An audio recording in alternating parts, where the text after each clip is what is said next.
All right, it is Monday, which means it is once again time for a Blue Jackets Monday. They played one game this past week against the Capitals before going into the All-Star break. But first, I'm going to start with some trade rumors surrounding the Blue Jackets, as I think that's probably a little more important to the immediate and future success of this franchise rather than this lost season so far. So someone who was kind of on the trade block, well, he was seemingly on the trade block and might have been complicating things a little bit, was Gus Nyquist. He got hurt against the Oilers. He's expected to miss the regular season, although Gus has said in interviews that he's still going to be trying to make it back before the regular season ends. So maybe this is kind of going to be like a Riley Nash kind of trade where Riley Nash was going to be traded, but then he got hurt. But then another team said we'll use him in the playoffs for significantly less than what they were planning to get for him. Gus Nyquist was probably going to be a guy who got some mid-round picks for the Blue Jackets. Now, if he gets traded for anything at all, which is still up in the air, it'll probably be more in the very later rounds of this draft, or maybe even next draft, if people don't want to give up their 2023 picks for this year. Then maybe, again, late round picks, if anything, is probably what the Blue Jackets are looking at in their front office for Gus Nyquist. Gus has expressed interest in coming back. The deal would have to be a bit more team friendly. He's probably not going to be making what he's making now, and that seems to be like something that he's aware of, but he still seems a bit gung-ho about sticking around in Columbus for a little while longer, and we'll see for this deadline of this offseason whether that can be the case. Moving on to Joonas Korpisalo, he started to play really, really well if you've been watching the Blue Jackets games. If you just looked at his stats and his numbers, they probably look pretty average, but when you take into context the defense that Korpisalo was working with, putting up average, maybe pedestrian-looking numbers is actually quite a feat for him. The Blue Jackets have gotten kind of lucky with this one, where Korpisalo had such a bad season last year with the hip surgery and coming back from that, that no team was touching him in free agency with a 10-foot pole. So he re-signs with the Blue Jackets for 1 year on a very, very cheap deal. That's also something that is working in favor for the Jackets if they want to trade him to get something done, is that he's currently on a very cheap contract.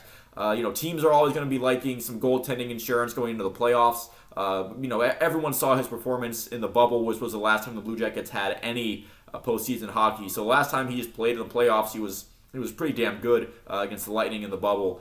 So he'd probably fetch some mid-round picks. Maybe if a team gets desperate, maybe some upper mid-round picks if they have a goalie crisis. The issue is he's the Blue Jackets' best goaltender this season by far, but Elvis Merzlikins is the one that has all that term and a lot more money attached to him, so it's going to be essentially impossible to try to move that contract with the way Korpisalo is the way Elvis is playing at this current moment. Maybe they still try to move Korpisalo regardless of how he's playing to make room for Daniil Tarasov, to get him some more NHL time, get him a little more acclimated after the deadline, where maybe that can be what they how they make use of this last part of this lost season, is that maybe it helps get Tarasov adjusted to more NHL ice time. Tarasov has looked decent in his NHL time so far, but again, it hasn't been very consistent. Hasn't really had enough time to get into a groove.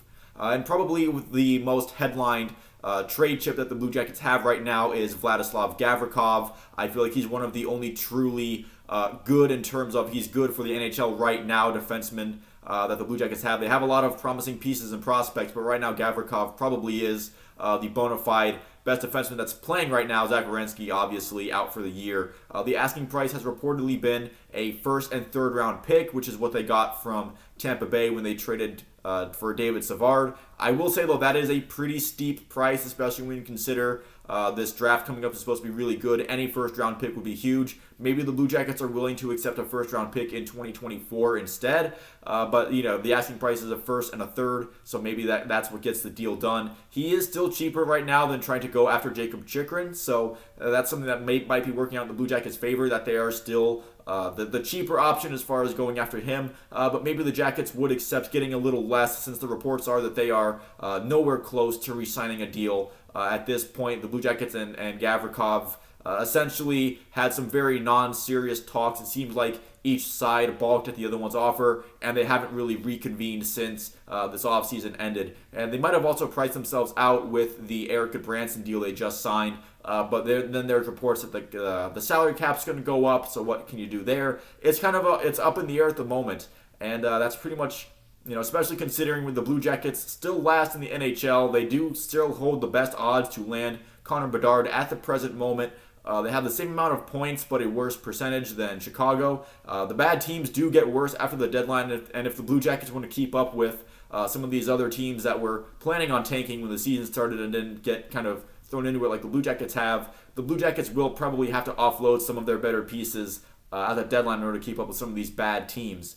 Now, going back to this game that they played on Tuesday against the Capitals, they lose in overtime 4-3. The Caps jumping out to a 2-0 lead in the first. Kind of looks like it's going to be another bleak game for the Blue Jackets until Andrew Peeke scored just seconds after that goal. That seemed to really jumpstart the Blue Jackets. I thought they ended the first period with their butts on fire and everything like that. Then the second period happens. Trevor Van Riemsdyk scoring his second goal in the game to make it 3-1 in that period. But once again, a bit of a quick response. Less than 3 minutes later, Eric Robinson finishing on an odd man rush with Matthew Olivier to make it a one-goal game again. And then again, I thought the Jackets ended the second period playing pretty well, but they couldn't get that tying goal into the third period.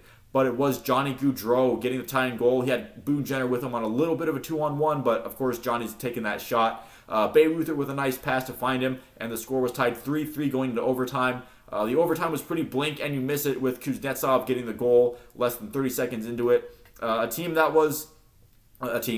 team kind of played pretty well against Washington Capitals that were pretty desperate to get a couple points to stay alive in this playoff race. And that's basically all you can expect from this team right now in the current position that they're in. If you're going to each and every game expecting like, hey, the Jackets are definitely going to win this one, you're going to be disappointed a lot more times than you're not. But for me, for this season, the way it's gone, I'm just happy if they look like they belong in the same league with another team. And that's what they did against a Capitals team that, again, is desperate for points. So thank you all for watching. If you made it this far into the video, I'll see you with the next one.